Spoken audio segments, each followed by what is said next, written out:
श्री हनुमान चालीसा, एक ऐसा पाठ जिसे शायद हम सबने कभी ना कभी सुना या पढ़ा है। पर क्या ये सिर्फ एक लगातार गाया जाने वाला भजन है? बिल्कुल नहीं। इस एक्सप्लेनर में हम इसकी संरचना को डिकोड करने वाले हैं। एक एक चौपाई कैसे ज्ञान, शक्ति और शांति की एक पूरी इमारत खड़ी करती है।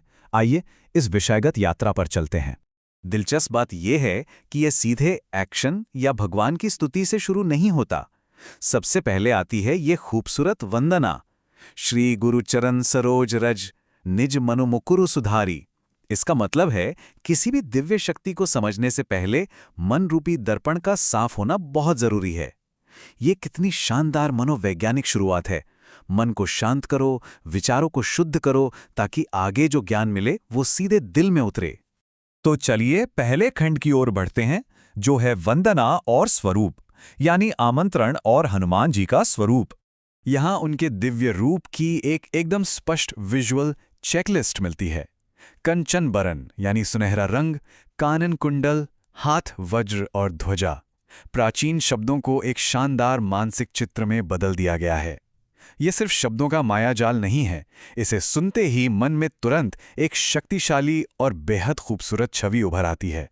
अब आते हैं दूसरे खंड पर, ज्ञान और अतुलित बल, यानी उनका ज्ञान और उनकी बेजोड़ ताकत।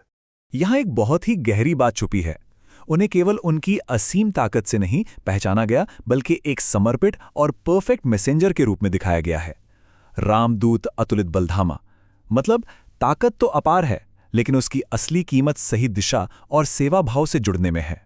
बेजोड़ शक्ति का भंडार होने के बावजूद उनकी असली पहचान श्री राम के संदेशवाहक होने में ही है। और जो बात सच में हैरान करती है वो है परिस्थितियों के हिसाब से खुद को ढालने की उनकी गजब की क्षमता। माता सीता के सामने वे सूक्ष्म रूप लेते हैं ताकि उन्हें डराए बिना अपनी बात रख सकें। सहानुभूति का क्या बेहतरीन उदाहरण है। लेकिन वहीं दूसरी तरफ लंका दहन और राक्षसों के संहार के लिए वे एकदम विकट और भयानक रूप ले लेते हैं। सीधी सी बात है, असली शक्ति सिर्फ विशाल होने में नहीं है, बल्कि जरूरत के हिसाब से खुद को बदलने में है। यही शक्ति उन्हें उनके मिशन पूरे करने में मदद करती है। तो तीसरा खंड है श्री राम के काज, यानी श्री राम के मिशन।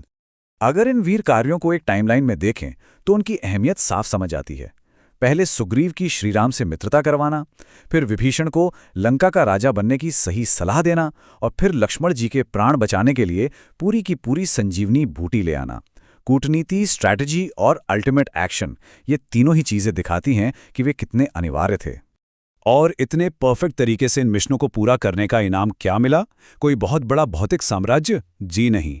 राम, लखन, सीता मन बसिया।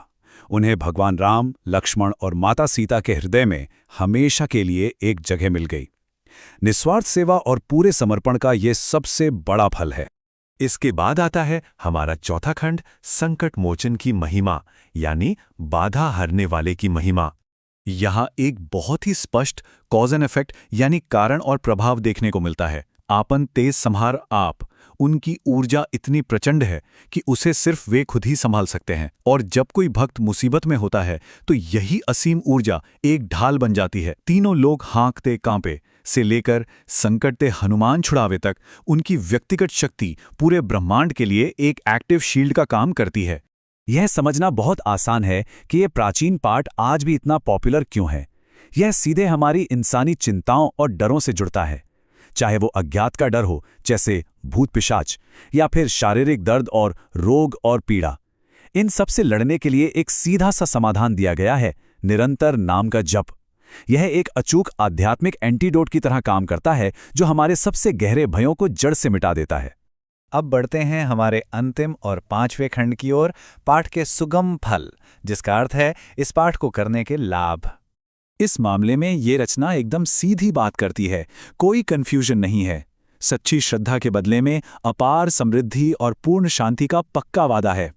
दुनिया की 8 सिद्धियां और 9 निधियां देने से लेकर सांसारिक बंधनों से आज़ादी और महासुख दिलाने तक, और अंत में भगवान राम के दिव्य धाम तक की यात्रा, ये एक तरह से जीवन और उसके बाद के सफर का पूरा मास्टर पैकेज है। और ध्यान देने वाली बात है कि यहाँ एक बहुत ही विशिष्ट संख्या का जिक्र है, 100, जो 7 बार पाठ कर कोई, इसका सीधा सा अर्थ है कि जो कोई भी पूरे फोकस और समर्पण के साथ इसे 100 बार पढ़ता है, वो इन मुक्तिदायक फलों की चाबी हासिल कर लेता है। ये कंसिस्टेंसी और लगातार अभ्यास की शक्ति को दर्शाता है। अब हम आते हैं बिल्कुल अंत पर, जहां गोस्वामी तुलसीदास जी इस पूरे ब्रह्मांडीय शक्ति के वर्णन को एक बेहद निजी और अंतरंग प्रार्थना में बदल देते हैं। तुलसीदास सदा हरि चेरा, कीजिए नाथ हृदय महंडेरा। सब कुछ जानने और इस अपार शक्ति को समझने के बाद बस एक ही अंतिम इच्छा बचती है कि वो परम शक्ति हमारे हृदय को ही अपना घर बना ले। बाहर की दुनिया से हटकर खुद के भीतर एक सुरक्षित पनाह खोजने का ये कितना सुंदर तरीका है। तो यह एक्सप्लेनर हमें बहुत ही दिलचस्प मोड़ पर लाकर छोड़ता है। एक तरफ ये ब्रह्मांडीय स्तर की सुरक्षा देता है और दूसरी तरफ पूर्ण आंतरिक शांति।